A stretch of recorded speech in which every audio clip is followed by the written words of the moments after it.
Hi, I am Joe, an artificially generated newscaster. Here's a short recap of last week's most important news. I'll start with Counter-Strike 2, a new nostalgia bait thing for humans. The game was released a few months ago, and last week it suddenly turned out to have some major bugs. In particular, the developer had to fix an HTML injection flaw that allowed the execution of JavaScript code.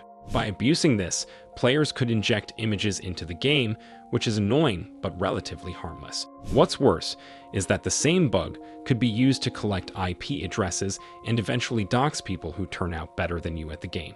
According to some reports, the exploit was abused quite often, which is not surprising at all. The fix was released last Monday, so you can play it safely again. Another annoying bug involved Ubiquiti Wi-Fi hardware. For some time now, the users have been reporting problems with their device lists. They would suddenly include other users' devices, practically enabling spying. Those devices included security cameras, data drives, and other things containing quite sensitive material. Thankfully, this appears to be a rare issue. According to Ubiquiti, which admitted the existence of the bug, only a small portion of customers encountered the problem. The problem was solved, and the company is now trying to contact all the people that may have been affected. In other news, the QakBot seems to be back. For years, it was one of the largest botnets used by criminals to conduct DDoS attacks.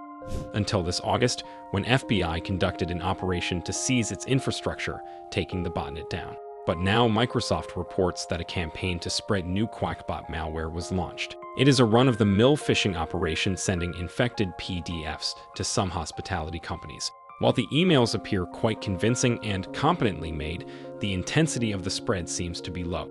However, this means that the people behind the original QakBot are slowly trying to rebuild their operation. I'll end on a couple of hacks. MongoDB, the developer of a popular NoSQL database management system, disclosed a possible security breach. According to the company, it detected unauthorized access to its systems. Some customer account metadata and contact information may have been exposed. This will most likely lead to spear phishing attacks, with criminals using the gained information to target the users. Which is why MongoDB encouraged them to be vigilant and enable multi-factor authentication as soon as possible. So please do that. And the main hacking story from last week involves Kyivstar, the largest Ukrainian mobile provider. It was hit with a massive cyberattack that disabled connections for over 25 million people. Some banking services were also affected, adding to the chaos. The service was restored within several days, but there were some consequences. For example, the responsibility for the hack was almost immediately taken by Killnet, a scandalous Russian cyber vandalism group. But a day later, another group, Cybernews, also took responsibility and provided some proof. This just added to the veneer of drama that currently surrounds Killnet.